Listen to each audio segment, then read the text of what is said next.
Et je pense que cet engagement de soutien signifie le changement de pôle. Parce que tous les mots sur l'armée, nous les retrouvons dans les réseaux sociaux. Nous sommes les seuls peuples qui parlent mal de son armée dans les réseaux sociaux.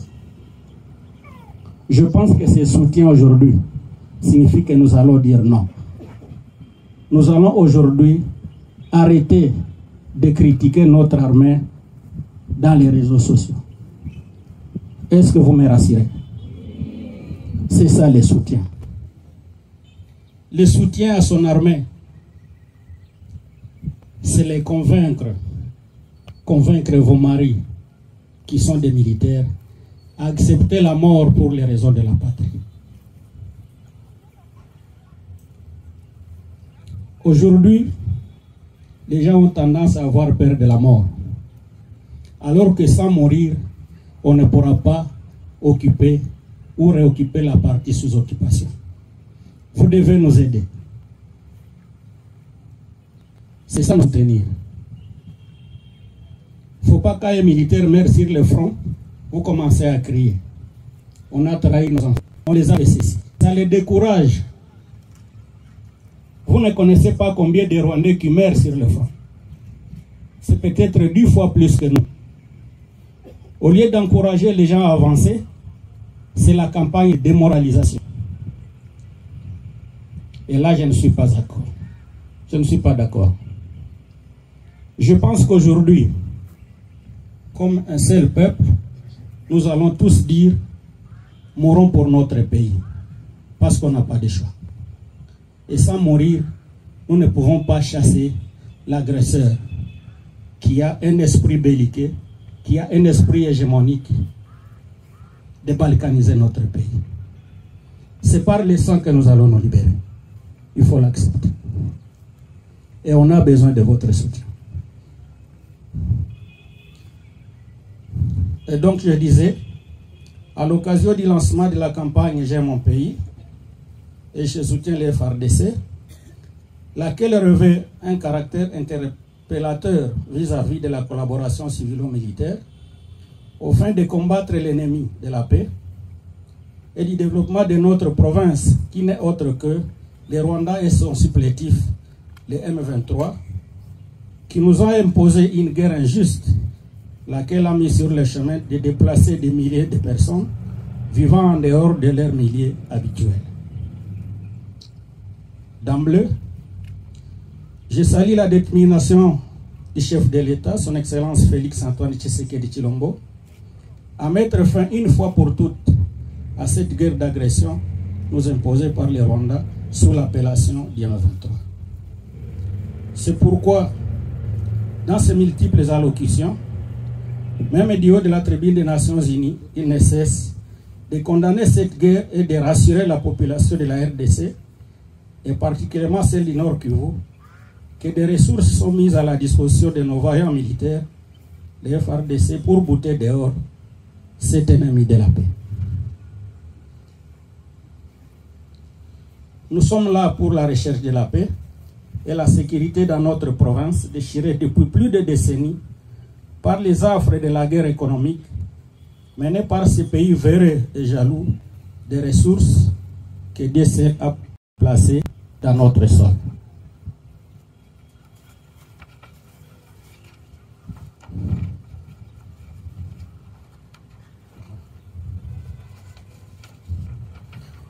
Mesdames et messieurs, distingués invités, la question de la sécurité et de la paix n'est pas réservée à une catégorie de personnes. C'est une question qui nous concerne tous, hommes et femmes, ainsi que la jeunesse masculine et féminine. Il vous souviendra que l'an 2000, l'Organisation des Nations Unies a adopté la résolution 1325 sur les femmes, la paix et la sécurité.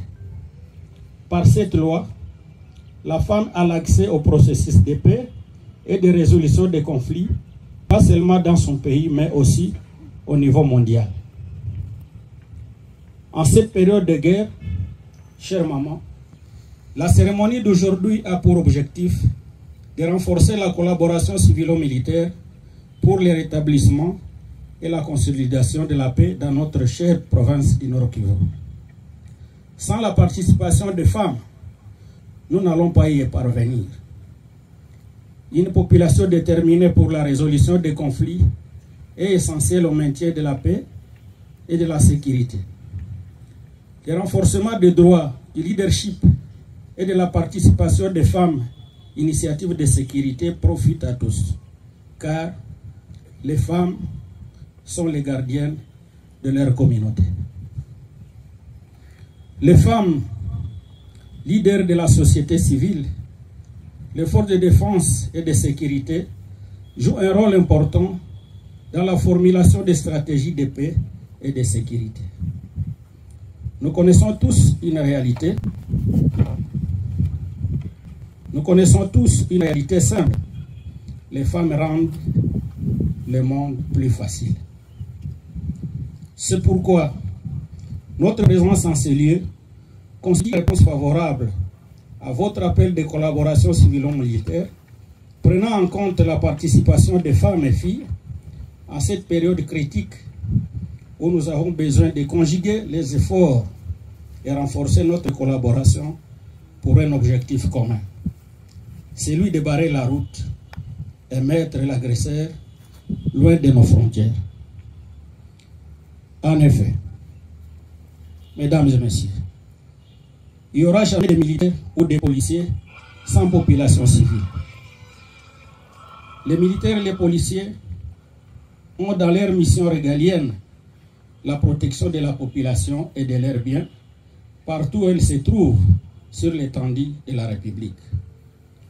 Voilà pourquoi il est de notre obligation de vivre en franche collaboration pour bien réaliser la mission.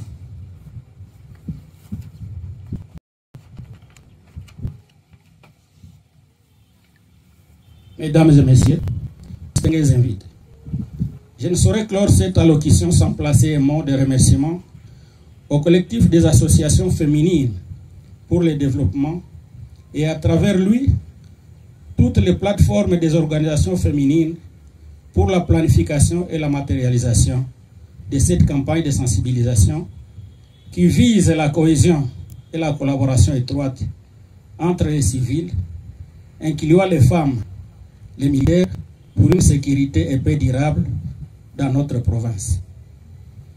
Je réitère la collaboration des forces armées de la République démocratique du Congo avec la population civile, dont les associations féminines pour la recherche de la sécurité et la paix, afin d'un développement durable de notre pays en général et de notre province en particulier. En quelques mots, je lance donc ouvert cette campagne. J'aime mon pays et je soutiens les FARDC. Je vous remercie.